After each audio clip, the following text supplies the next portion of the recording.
Hey, what's happening to my road warriors? This is Carlton Lewis, aka Mellow Melanin, aka Mega Businessman, coming to you live and direct from Atlanta, Georgia. In this video, we're going to talk about Uber surge pricing 2019 and why you need to be looking after yourself. Stay tuned.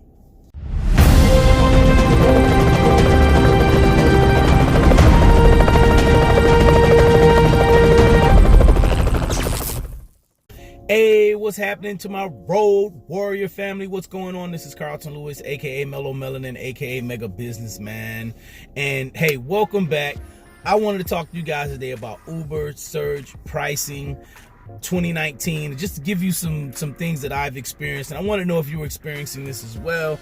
And the main thing this video is going to be about is self-reliance, and not chasing surges anymore.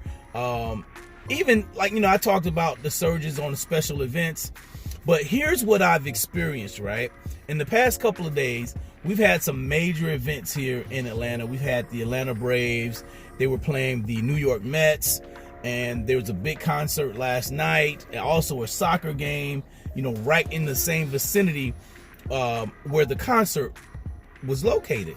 And I have a network of buddies, my True Riders families, and we're on our Zello apps. And if you guys don't know about Zello, you may want to check out the video with the 21 apps I use to be successful, and Zello is one of them.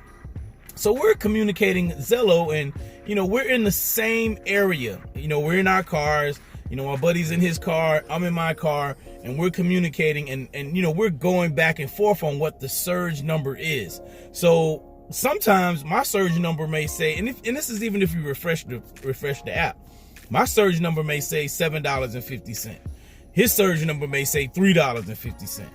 And other times it's the other way around, and we're in the same location. And so it happened again this morning, right? So I'm moving to an area of town where it's commonly known as surge. It's called Buckhead. For the people that are not familiar with Atlanta, it's an area called Buckhead. It's a highly commercial area. There were some other areas that were surging, but Buckhead typically surges every morning, especially since school has started, right? So I'm asking him, what's the surge number that he sees? My app, the most I ever saw was $6.25. His app showed $7.50, and he was already sitting in the Buckhead area, and I was moving toward the Buckhead area, right? And so the surge started going down, which I kind of figured it would, and that's not even the point. The point is the surge eventually totally disappeared from my screen. It went from $3.50, it dropped down to $3.50 exactly when I got into that area, and it was gone totally from my screen. But from his screen, it was still there, and it was at $5. So what I want you guys to really understand and really think about is, don't depend on that. I am so serious. This is one scenario where different people are getting offered different surges, and if you guys saw my video on Uber pimping, these companies, play on people being ignorant and not knowing, that drivers are communicating with each other. They don't want us to communicate with each other, right? And so because we can communicate with each other, I'm seeing these discrepancies. We're all seeing these discrepancies from one person to another. Why does this person get a different surge amount? We're in the same exact area, and the demand is the exact same at both XL vehicles. Even when I was on just doing regular X, right? Uber X, it was the same thing. So, there would be a discrepancy. Also, here's another real inconsistency, and I think it's a bait thing that the Uber does with the surge. So the airport queue yesterday, and I haven't been back to the airport. If you saw the video I posted yesterday about the me being flagged, I haven't even been to the airport.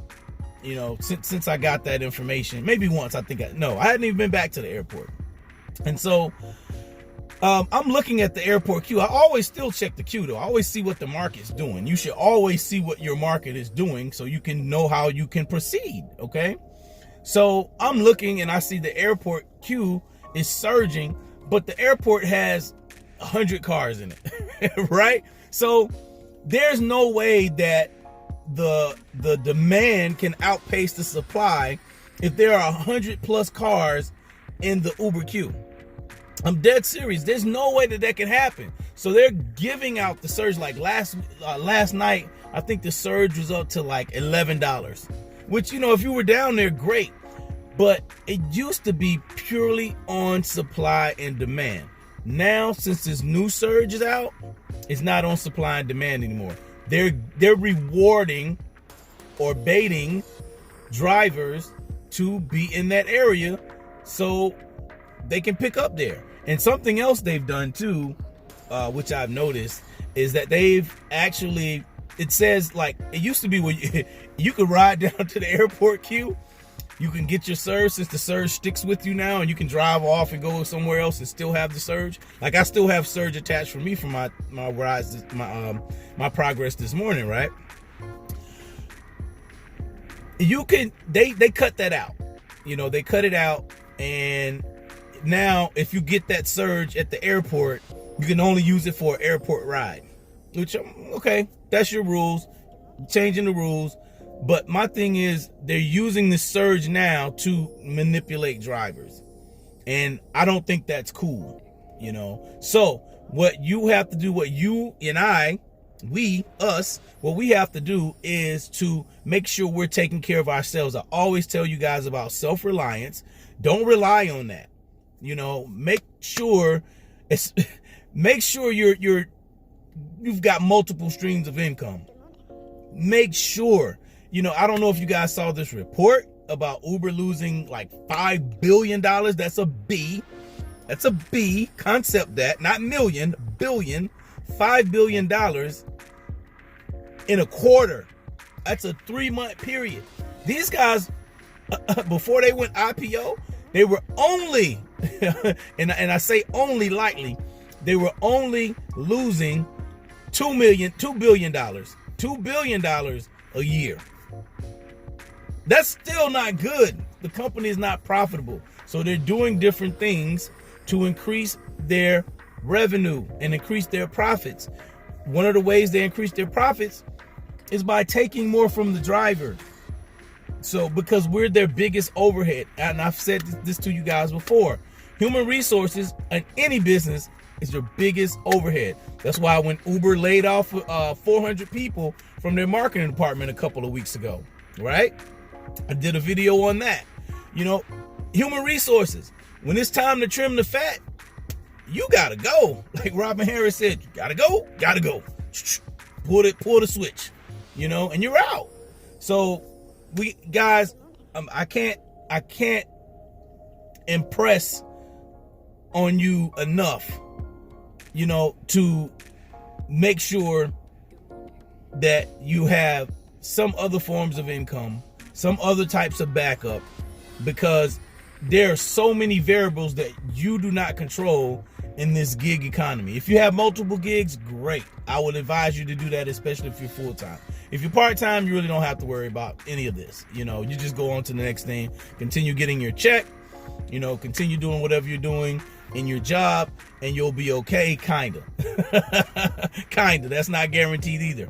But for my full-time people out here, make sure you are positioning yourself to do something else, or that you're already doing something else to generate income into your business. You are your business. So you need to make sure your business has multiple streams of income. I'm going to talk about that in another video, about the mindset you need to have as a business owner, a true business owner, for having multiple streams of income. Because even just doing just Uber or Lyft or whichever one of these gigs is your number one main gig, you need to be prepared to switch something up just in case you don't get, just in case they shut down. The way Uber's bleeding money, come on, man. Think about it. you know, and I'm not saying that Uber can't turn around and be profitable. They haven't done it yet. They haven't done it yet. I mean, and you know, we can go and say, well, Amazon was not profitable for years, and then now they're profitable. They're one of the most profitable companies in the world. Yeah, that's great. Business model was different. Totally different business model. You know, we're a bunch of independent contractors out here running around. But if the people that provide the service, the tool for us can't maintain the tool, can't stay afloat, then what are you going to do?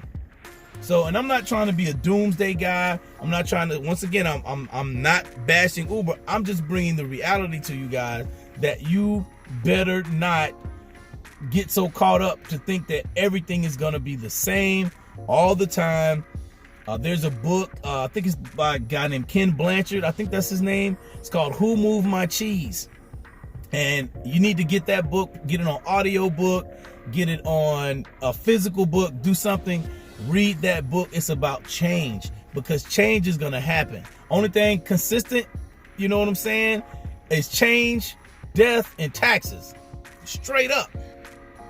So it's always going to change, but you need to be in the mindset of being ahead of the curve when it changes, and not on the tail end of the change where you're just feeling all the repercussions. Pay attention, guys.